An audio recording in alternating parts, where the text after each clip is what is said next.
ಸ್ನೇಹಿತರೆ, ಮೀಡಿಯಾ ಮಾಸ್ಟರ್ಸ್ಗೆ ಸ್ವಾಗತ ಸುಸ್ವಾಗತ. ಗೆಳೆಯರೆ, ಭಾರತ ಕೃಷಿ ಪ್ರಧಾನ ದೇಶ ಮತ್ತು ಯಾವುದೇ ಸಂಕಷ್ಟದಲ್ಲಿ ಈ ದೇಶವನ್ನು ಕಾಪಾಡೋ ಶಕ್ತಿ ಇರೋದು ಕೃಷಿಕನಿಗೆ ಮಾತ್ರ. ಇದನ್ನು ಇವಾಗ ಯಾಕೆ ಮತ್ತೆ ಹೇಳ್ತಾ ಇದ್ದೀನಿ ಅಂದರೆ, ಭಾರತದ ಸಕ್ಕರೆ ರಫ್ತಿನ ಪ್ರಮಾಣ ಈ ಬಾರಿ ಗಣನೀಯವಾಗಿ ಏರಿಕೆಯಾಗಿದೆ. ಇಲ್ಲಿಯವರೆಗೆ 50 ಲಕ್ಷ ಟನ್ನಷ್ಟು ಸಕ್ಕರೆಯನ್ನು ರಫ್ತು ಮಾಡಲಾಗಿದ್ದು, ಈ ವರ್ಷಾಂತ್ಯದ ವೇಳೆಗೆ ಇನ್ನೂ 60 ಲಕ್ಷ ಟನ್ ಸಕ್ಕರೆಯನ್ನ ರಫ್ತು ಮಾಡೋ ಗುರಿಯನ್ನ ಹೊಂದಲಾಗಿದೆ ಅಂತ ಹೇಳಲಾಗ್ತಾ ಇದೆ. ಅಂತಾರಾಷ್ಟ್ರೀಯ ಮಾರುಕಟ್ಟೆಯಲ್ಲಿ ಪ್ರಮುಖ ಸಕ್ಕರೆ ರಫ್ತುದಾರ ದೇಶಗಳ ಪೈಕಿ ಭಾರತ ಕೂಡ ಒಂದು. ಅತಿ ಹೆಚ್ಚು ಸಕ್ಕರೆಯನ್ನ ಬ್ರೆಜಿಲ್ ರಫ್ತು ಮಾಡುತ್ತೆ. 2ನೇ ಸ್ಥಾನಕ್ಕಾಗಿ ಥಾಯ್ಲೆಂಡ್ ಹಾಗೂ ಭಾರತ ಪೈಪೋಟಿಯನ್ನು ನಡೆಸುತ್ತವೆ. 2019ರ ಲೆಕ್ಕಗಳನ್ನು ನಾವು ಗಮನಿಸೋದಾದ್ರೆ, ಬ್ರೆಜಿಲ್ ವಿಶ್ವ ಮಾರುಕಟ್ಟೆಯ 27.1% ಸಕ್ಕರೆಯನ್ನು ರಫ್ತು ಮಾಡುವ ಮೂಲಕ $5.2 ಬಿಲಿಯನ್ ವ್ಯವಹಾರವನ್ನು ಮಾಡಿತ್ತು. ಅದೇ ಥಾಯ್ಲೆಂಡ್ ವಿಶ್ವದ 15.4% ಬೇಡಿಕೆಯನ್ನು ಈಡೇರಿಸುವ ಮೂಲಕ $3 ಬಿಲಿಯನ್ ವ್ಯವಹಾರವನ್ನು ಮಾಡಿತ್ತು. ಇನ್ನು 9.1% ಸಕ್ಕರೆಯನ್ನ ವಿಶ್ವಕ್ಕೆ ಪೂರೈಸುವ ಭಾರತ $1.8 ಬಿಲಿಯನ್ ಮೌಲ್ಯದ ಸಕ್ಕರೆಯನ್ನ ರಫ್ತು ಮಾಡಿದರೆ, ಫ್ರಾನ್ಸ್ $960.4 ಮಿಲಿಯನ್ ಅಂತಾರಾಷ್ಟ್ರೀಯ ಮಾರುಕಟ್ಟೆಗೆ ಸಕ್ಕರೆಯನ್ನ ಮಾರಾಟ ಮಾಡಿತ್ತು. ಇಲ್ಲಿ ಬ್ರೆಜಿಲ್ ಮೊದಲ ಸ್ಥಾನದಲ್ಲಿದ್ದರೆ, 2ನೇ ಸ್ಥಾನಕ್ಕಾಗಿ ಥಾಯ್ಲೆಂಡ್ ಮತ್ತು ಭಾರತ ಪೈಪೋಟಿಯನ್ನು ನಡೆಸುತ್ತವೆ. ಸಾಮಾನ್ಯವಾಗಿ ಭಾರತ 3ನೇ ಸ್ಥಾನದಲ್ಲಿ ಇರುತ್ತೆ.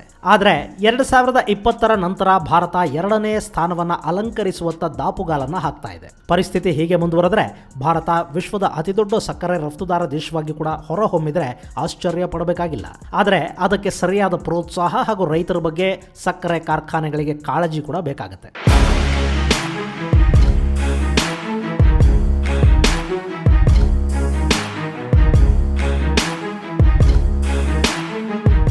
ಸದ್ಯದ ಪರಿಸ್ಥಿತಿಯಲ್ಲಿ ಪೆಟ್ರೋಲಿಯಂ ಉತ್ಪನ್ನಗಳ ಬೆಲೆ ಹೆಚ್ಚಾಗ್ತಾ ಇರೋದ್ರಿಂದ ಬ್ರೆಜಿಲ್ ಎಥನಾಲ್ನ ಉತ್ಪಾದನೆಯನ್ನು ಹೆಚ್ಚು ಮಾಡೋ ಕಡೆ ಗಮನ ಕೊಡ್ತಾ ಇದೆ.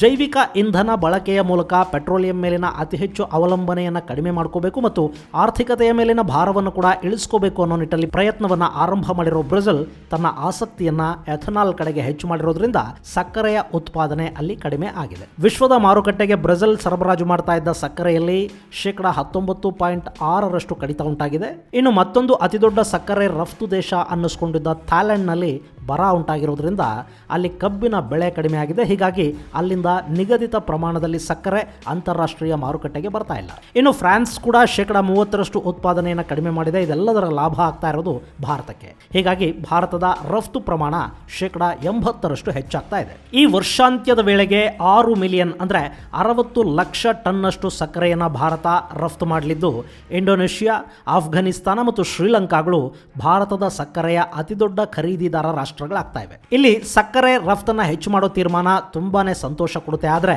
ಈ ರಫ್ತು ಹೆಚ್ಚಾಗೋದ್ರಿಂದ ಭಾರತದಲ್ಲಿ ಸಕ್ಕರೆಗೆ ಬೇಡಿಕೆ ಹೆಚ್ಚಾಗಿ ಬೆಲೆ ಏರಿಕೆಗೆ ಅದು ಕಾರಣ ಆಗದ ಹಾಗೆ ಸರ್ಕಾರ ಎಚ್ಚರವನ್ನು ವಹಿಸಬೇಕಾದ ಅಗತ್ಯ ಇದೆ. ಹಾಗೇನೆ ಸಕ್ಕರೆಗೇನೋ ಬೇಡಿಕೆ ಹೆಚ್ಚಾಗಿದೆ, ನಮ್ಮ ಸಕ್ಕರೆ ಕಾರ್ಖಾನೆಗಳು ಅತಿ ಹೆಚ್ಚು ಲಾಭನೂ ಮಾಡ್ಕೊಳ್ಳುತ್ತವೆ.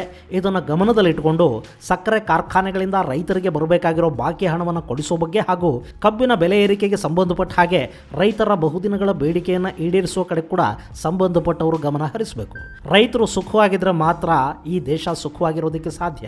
ಯಾಕೆಂದ್ರೆ ಇಲ್ಲಿ 50% ಮಂದಿಗೆ ಉದ್ಯೋಗ ಕೊಟ್ಟಿರೋದು ಕೃಷಿ ಭೂಮಿ. ಮತ್ತು ಎಂಥದ್ದೇ ಸಂದರ್ಭದಲ್ಲಿ ಕೂಡ ಈ ದೇಶದ ಜನ ಹಸಿವಿನಿಂದ ಸಾಯದ ಹಾಗೆ ನೋಡ್ಕೊಳ್ತಾ ಇರೋದು ಕೂಡ ಕೃಷಿ ಚಟುವಟಿಕೆಗಳೇ. ಹೀಗಾಗಿ ಹೆಚ್ಚಾಗ್ತಿರೋ ರಫ್ತು ಪ್ರಮಾಣ ಕೇವಲ ವ್ಯಾಪಾರಿಗಳ, ಸಕ್ಕರೆ ಕಾರ್ಖಾನೆಗಳ ಮಾಲೀಕರ ಜೇಬುಗಳನ್ನು ಮಾತ್ರ ತುಂಬಿಸದೇ ಇರಲಿ, ಕಬ್ಬು ಬೆಳೆಗಾರರ ಬದುಕುಗಳು ಕೂಡ ಇದರಿಂದ ಹಸನಾಗಲಿ. ಇನ್ನು ಚೀನಿ ವೈರಾಣುವಿನ ವಿಷಯಕ್ಕೆ ನಾವು ಬರೋದಾದ್ರೆ, ಈಗ ಹರಡ್ತಾ ಇರೋ ಕೋವಿಡ್ ಅನ್ನೋದು ಚೀನಾದ ಬಯಾಲಜಿಕಲ್ ವಾರ್ನ ಭಾಗ ಅಂತ ಆಸ್ಟ್ರೇಲಿಯಾದ ಮಾಧ್ಯಮ ವರದಿ ಮಾಡಿದೆ. ಅಮೆರಿಕದ ಅಧಿಕಾರಿಗಳಿಗೆ ಸಿಕ್ಕಿರೋ ದಾಖಲೆಗಳನ್ನು ಆಧಾರವಾಗಿಟ್ಕೊಂಡು ಈ ವರದಿಯನ್ನ ದಿ ಆಸ್ಟ್ರೇಲಿಯನ್ ಪ್ರಕಟಿಸಿದ್ದು, ಇಂಥದ್ದೊಂದು ಸಂಭಾವ್ಯತೆಯ ಬಗ್ಗೆ 5 ವರ್ಷಗಳ ಹಿಂದೆ ಅಂದ್ರೆ 2015ರಲ್ಲಿ ಚೀನಾ ಷಡ್ಯಂತ್ರವನ್ನು ರೂಪಿಸಿತ್ತು ಮತ್ತು ಚೀನಾದ ಸೇನಾಧಿಕಾರಿಗಳ ಸಭೆಯಲ್ಲಿ ಜೈವಿಕ ಅಸ್ತ್ರಗಳನ್ನು, ಅದರಲ್ಲೂ ಸಾರ್ಸ್ನಂತಹ ವೈರಾಣುಗಳನ್ನು ಬಳಕೆ ಮಾಡುವ ಮೂಲಕ 3ನೇ ವಿಶ್ವಯುದ್ಧ ಆರಂಭದ ಬಗ್ಗೆ ಒಂದಷ್ಟು ಚರ್ಚೆಗಳು ನಡೆದಿದ್ವು ಅಂತ ದಿ ಆಸ್ಟ್ರೇಲಿಯನ್ ಅಮೆರಿಕದ ಅಧಿಕಾರಿಗಳಿಗೆ ದೊರೆತ ರಹಸ್ಯ ದಾಖಲೆಗಳನ್ನು ಉಲ್ಲೇಖಿಸಿ ವರದಿ ಮಾಡಿದೆ.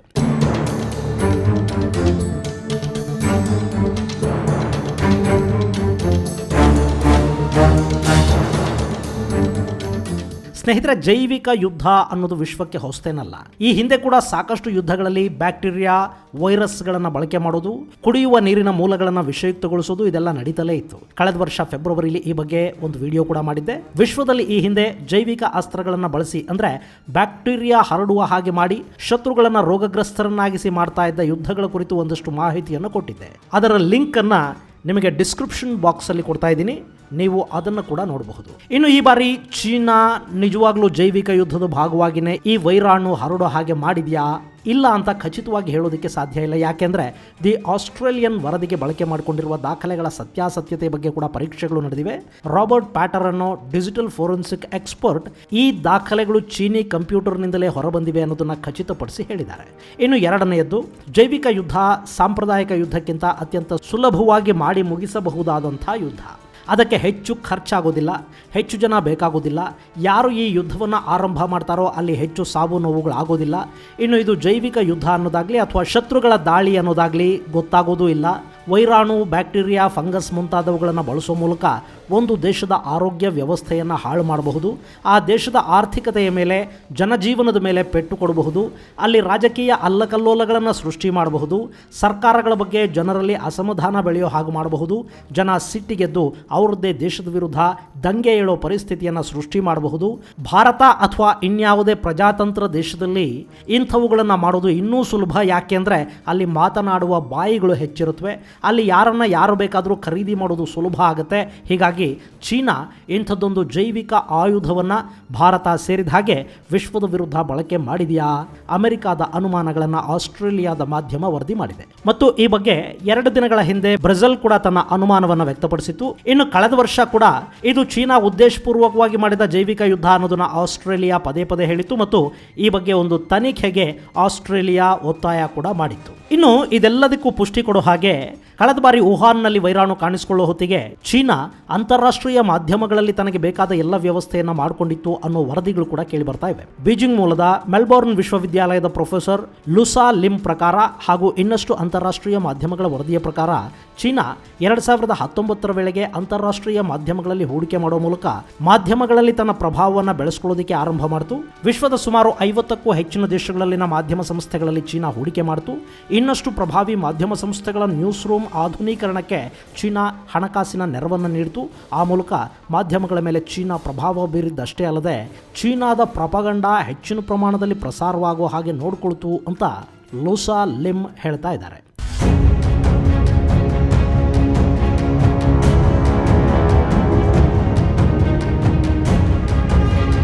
ಇಂಥ ಪ್ರಪಗಂಡ ಮಾಡೋದು ಹೊಸತೇನಲ್ಲ. ಮಾಧ್ಯಮಗಳಿಗೆ, ವಿಶ್ವವಿದ್ಯಾಲಯಗಳಲ್ಲಿನ ಆಯ್ದ ಪ್ರೊಫೆಸರ್ಗಳಿಗೆ, ಬುದ್ಧಿಜೀವಿಗಳಿಗೆ, ಆರ್ಥಿಕ ತಜ್ಞರಿಗೆ NGOಗಳ ಮೂಲಕ ಸಹಾಯಧನ ಕೊಡಿಸುವ, ಮಾಧ್ಯಮಗಳಲ್ಲಿ ಬಂಡವಾಳ ಹೂಡುವ, ರಾಜಕಾರಣಿಗಳ ಮಕ್ಕಳ ಹೆಸರಲ್ಲಿ ಹೂಡಿಕೆ ಮಾಡುವ ಮುಂತಾದ ಕೆಲಸಗಳ ಮೂಲಕ ತಮಗೆ ಬೇಕಾದವ್ರನ್ನ ಖರೀದಿ ಮಾಡಿ ತಮಗೆ ಬೇಕಾದಂತೆ ಬಳಸಿಕೊಳ್ಳೋದು ಹೊಸ ವಿಷಯ ಏನಲ್ಲ.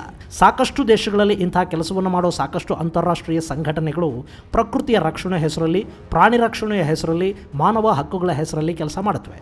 ರಷ್ಯಾ ಇತ್ತೀಚೆಗೆ ಅಂಥ ಒಂದಷ್ಟು ಸಂಘಟನೆಗಳ ಮೇಲೆ ತನ್ನ ದೇಶದಲ್ಲಿ ನಿರ್ಬಂಧ ಹೇರಿದೆ. ಭಾರತ ಕೂಡ ಕಳೆದ ವರ್ಷ ಅಂಥ ಒಂದಷ್ಟು ನಿಲುವುಗಳನ್ನು ತಗೊಂಡಿದೆ. ವಿದೇಶಿ ಆದಾಯ ಮೂಲಕ್ಕೆ ಕತ್ತರಿ ಹಾಕಿದೆ.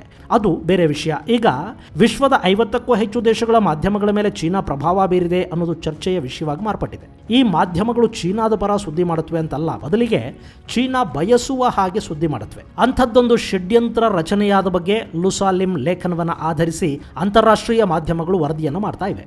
ಇದೆಲ್ಲ ಒಂದು ಕಡೆ ಆದರೆ ಮತ್ತೊಂದು ಕಡೆ ಸೋಂಕಿನ ಇನ್ನೊಂದು ಲಕ್ಷಣ ಕಂಡು ಬರ್ತಾ ಇದೆ.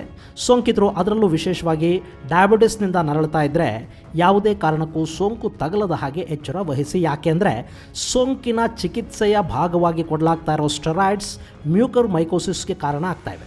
ಇದು ಒಂದು ರೀತಿಯ ಫಂಗಲ್ ಇನ್ಫೆಕ್ಷನ್. ನಮ್ಮ ಮೂಗಿನಿಂದ ಶುರುವಾಗುವ ಈ ಫಂಗಸ್ ಕಣ್ಣು, ಶ್ವಾಸಕೋಶ ಹಾಗೂ ಮೆದುಳನ್ನು ಡ್ಯಾಮೇಜ್ ಮಾಡುತ್ತೆ ಅಂತ ಹೇಳಲಾಗ್ತಾ ಇದೆ. ಈಗಾಗಲೇ ಒಂದಷ್ಟು ಮಂದಿ ಚೀನಿ ವೈರಾಣುವಿನಿಂದ ಗುಣಮುಖರಾದ ನಂತರ ಈ ಫಂಗಲ್ ಇನ್ಫೆಕ್ಷನ್ಗೆ ಗುರಿಯಾಗಿ ಕಣ್ಣುಗಳನ್ನು ಕಳ್ಕೊಂಡಿರೋದು ವರದಿಯಾಗಿದೆ. ಇದು ತೀವ್ರ ಸೋಂಕಿಗೆ ಒಳಗಾಗಿ ICUಗಳಲ್ಲಿ ಚಿಕಿತ್ಸೆ ಪಡೆದು ಗುಣಮುಖರಾಗಿ ಹೊರಬಂದ ರೋಗ ನಿರೋಧಕ ಶಕ್ತಿ ಕಡಿಮೆ ಇರುವವರಲ್ಲಿ ಈ ಫಂಗಲ್ ಇನ್ಫೆಕ್ಷನ್ ಹೆಚ್ಚಾಗಿ ಕಾಣಿಸ್ಕೊಳ್ಳುತ್ತೆ. ತೀವ್ರವಾದ ತಲೆನೋವು, ಉಸಿರಾಟದ ತೊಂದರೆ, ಜ್ವರ, ರಕ್ತವಾಂತಿಯಂಥ ರೋಗ ಲಕ್ಷಣಗಳು ಇವರಲ್ಲಿ ಕಾಣಿಸ್ಕೊಳ್ಳುತ್ತವೆ. ಇದು ಎಲ್ಲರಲ್ಲೂ ಆಗೋದಿಲ್ಲ.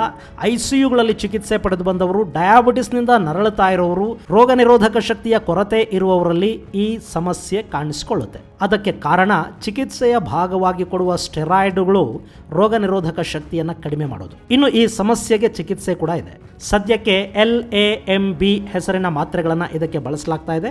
ಆದರೆ ಫಂಗಸ್ ತೀವ್ರವಾಗುವ ಮೊದಲೇ ತಜ್ಞ ವೈದ್ಯರನ್ನು ಸಂಪರ್ಕಿಸಬೇಕಾಗತ್ತೆ. ಸಾಕಷ್ಟು ಎಚ್ಚರಿಕೆಗಳು ಕೂಡ ಇಲ್ಲಿ ಅಗತ್ಯ ಅನ್ನಿಸ್ಕೊಳ್ಳುತ್ತವೆ. ಇದು ಗೆಳೆಯರ ವಿಷಯ. ಮುಂದಿನ ಸಂಚಿಕೆಯಲ್ಲಿ ಮತ್ತೆ ಸಿಗೋಣ.